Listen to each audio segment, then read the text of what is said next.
নমস্কার বন্ধুরা, সুকুমারের রান্নাঘরে আপনাদের সকলকে অনেক অনেক ওয়েলকাম। আজ আমি শেয়ার করব চাল ভাজা রেসিপি। তাহলে চলুন বন্ধুরা, স্কিপ না করে পুরো রেসিপিটি দেখে নিন। চাল ভাজা রেসিপি তৈরি করার জন্য আমার লাগবে মাত্র 3টে উপকরণ।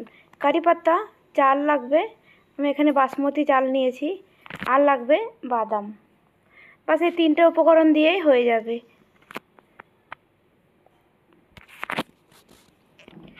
প্রথমে আমি চালগুলো খুব ভালোভাবে ধুয়ে নেব।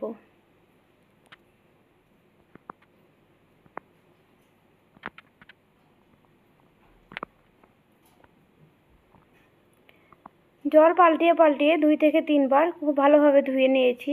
ধোয়ার পরে আমি জলটা ঝরিয়ে নিয়েছি। দেখুন একদম ড্রাই হয়ে গেছে, জল নেই এর মধ্যে আর। এবার একটা বাটিতে নিয়ে নিলাম। চালের মধ্যে এবার স্বাদ মতো নুন দিয়ে দেব। প্রয়োজন মতো নুন দিয়ে দিলাম।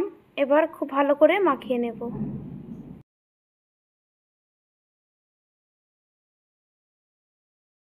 নুন মাখানো হয়ে গেছে।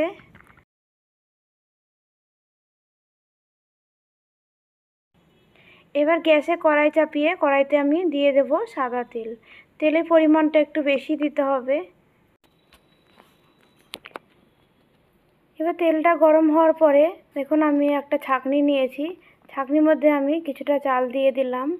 এবারে ছাঁকনি সমেত আমি তেলের মধ্যে বসিয়ে দিলাম। এবার একটা চামচ দিয়ে সমানে আমি নাড়তে থাকবো চালগুলোকে।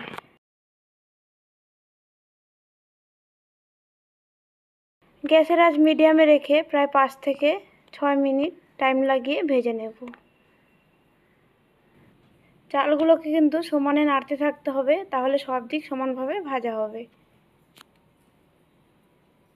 এইভাবে নাড়তে নাড়তে আমি প্রায় 5 থেকে 6 মিনিট টাইম লাগিয়ে চালগুলোকে ভেজে নেব।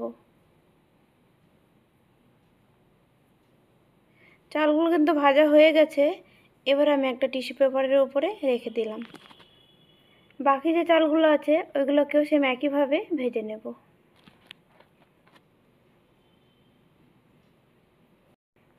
এই চালগুলোকেও নাড়াচাড়া করে আমি প্রায় 5 থেকে 6 মিনিট টাইম লাগিয়ে ভেজে নেব। অবশ্যই এই পর্যায়ে গ্যাসের আঁচটা মিডিয়ামে রাখতে হবে। দেখুন বন্ধুরা, এই চালগুলো কিন্তু আমার প্রায় ভাজা হয়ে গেছে। এবার আমি তেল ঝরিয়ে তুলে নেব।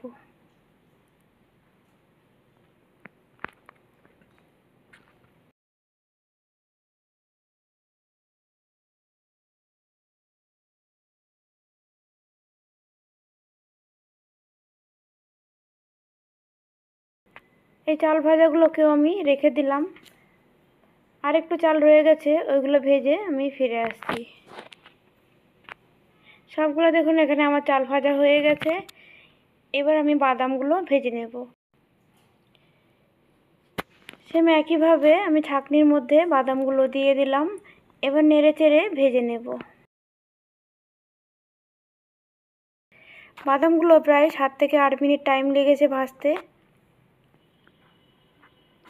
গ্যাসের আঁচ বাড়িয়ে দিলে বাদামগুলো পুড়ে যাবে, তখন তেতো হয়ে যাবে। তাই গ্যাসের আঁচটা মিডিয়ামে রেখেই বাদামগুলোকেও আমি ভেজে নিলাম। বাদামগুলো দেখুন আমার এখানে ভাজা রেডি হয়ে গেছে। এবার তুলে নেব। তুলে এখানে আমি এই চাল ভাজার ওপরেই বাদামগুলো রেখে দেব।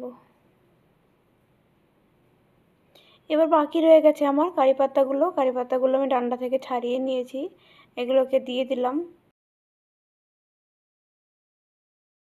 2 থেকে 3 মিনিট টাইম লাগিয়ে আমি কারি পাতাগুলো ভেজে নেব। কারি পাতাগুলো ভাজা হয়ে গেছে, তেল থেকে তুলে নিলে এগুলো মচমচে হয়ে যাবে। এবার এগুলোকে উঠিয়ে নেব। ভেজে রাখা চাল আর বাদামের উপরে আমি কারি পাতাগুলো দিয়ে দিলাম। এবার সমস্ত কিছু খুব ভালো করে মিশিয়ে নেব। বন্ধুরা, আজকে আমার এই চাল ভাজা রেসিপিটি কেমন লাগলো অবশ্যই কমেন্টে জানাবেন। আর আপনারা বাড়িতে তৈরি করে খাবেন চায়ের সাথে, খুবই ভালো লাগবে।